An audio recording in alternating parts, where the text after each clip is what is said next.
Guess what?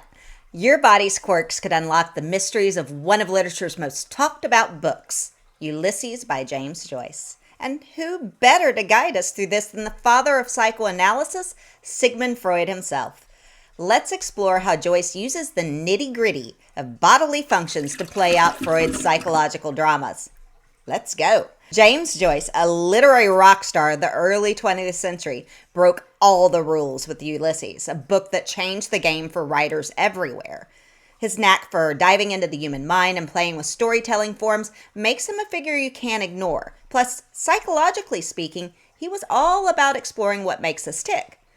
Then there's Sigmund Freud, the guy who made talking about your dreams and desires over coffee a thing. I discovered some important new facts about the unconscious, the role of instinctual urges, and so on. His ideas on the unconscious mind, dreams, and yes, even sex have left a mark not just on our psychology, but on how we see literature too. In the buzzing intellectual scene of the early 20th century Europe, psychoanalysis was the latest craze. And while Joyce might not have been Freud's number one fan, the air was so thick with Freudian ideas that they seeped into Joyce's work, whether he intended it to or not. Imagine having a gadget that lets you listen in on every thought someone has, the good, the bad, and the downright bizarre. James Joyce's Ulysses is pretty much a gadget for the literary world. This book doesn't just tell you a story, it pulls back the curtain on the characters' brains, letting all their thoughts spill out in real time. It's like being a fly on the wall inside someone's head. This stream of consciousness technique is like a literary version of Freud's couch. Freud believed our unconscious minds are bubbling cauldrons of desires, fears, and memories we're unaware of. And Joyce brings this idea to life, letting us see how the characters' thoughts wander from the profound to the mundane, often without them even realizing it. For instance, take a walk in Leopold Bloom's shoes. One minute he's pondering the mysteries of the universe, and the next he's, masturbating after a voyeuristic encounter with Gertie McDowell. Seaside Girls.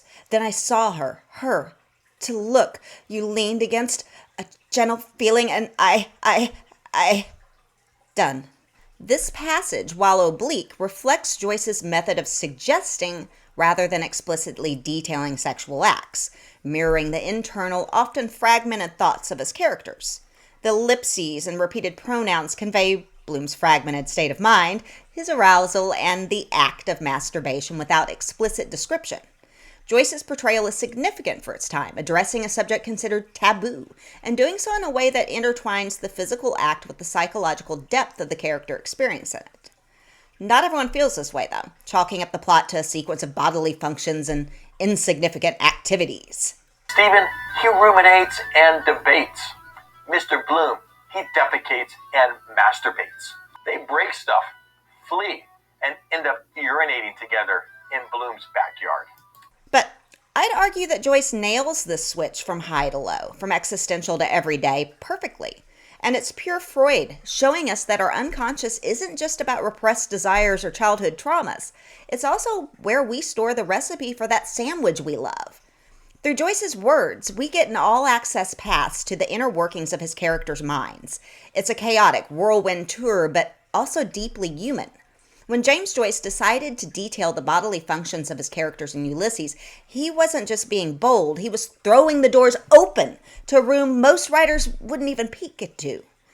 This was a bit about shock value, perhaps, but it's more about honesty.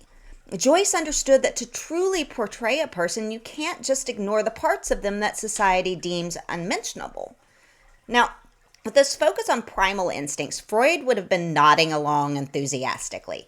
He believed that humans are a bundle of instincts and desires at our core, many of which are in constant tension with the rules and expectations of civilized society. Joyce brings this tension to the forefront by not shying away from the natural processes that make us human, no matter how messy or uncomfortable. Take, for example, the scene where Leopold Bloom visits the outhouse. It's not just a moment of comic relief, it's a profound statement about humanity. In this scene, Joyce isn't just talking about a man doing his business, he's showcasing the most private acts, juxtaposed against the backdrop of a character who is, in many ways, every man. Quietly, he read, restraining himself. The first column and yielding but resisting began the second. Midway, his last resistance yielding, he allowed his bowels to ease themselves quietly as he read, reading still patiently, that slight constipation of yesterday quite gone. Hope it's not too big. Bring on piles again. No, just right. So, cost of one tabloid of Cascara Sagrada. Life might be so. This passage reflects Joyce's unflinching portrayal of bodily functions and highlights the natural, albeit private, aspects of human existence. This focus on the body and its functions serves another purpose. It highlights the ongoing battle between our primal selves and the proverbial masks we all wear for others. Every burp, every stomach rumble in Ulysses is a small rebellion against the expectation to always appear polished and controlled. Joyce uses these moments to peel back the layers of social etiquette, revealing the raw, unfiltered human underneath. Freud's influence is evident here as Joyce uses the body to explore the themes of desire, repression, and the unconscious. By giving voice to the body's natural processes, Joyce acknowledges our primal instincts and questions why society forces us to hide them. It's a bold exploration of what it means to be human, warts and all. So, next time you find yourself a bit embarrassed by your body's natural urges, remember that Joyce saw beauty in the honesty of human experience, and Freud, he'd probably suggest acknowledging these primal instincts is the first step to understanding our deeper selves. And you know the drill. Like, share, subscribe, ring that notification bell, and then these videos might be of interest to you.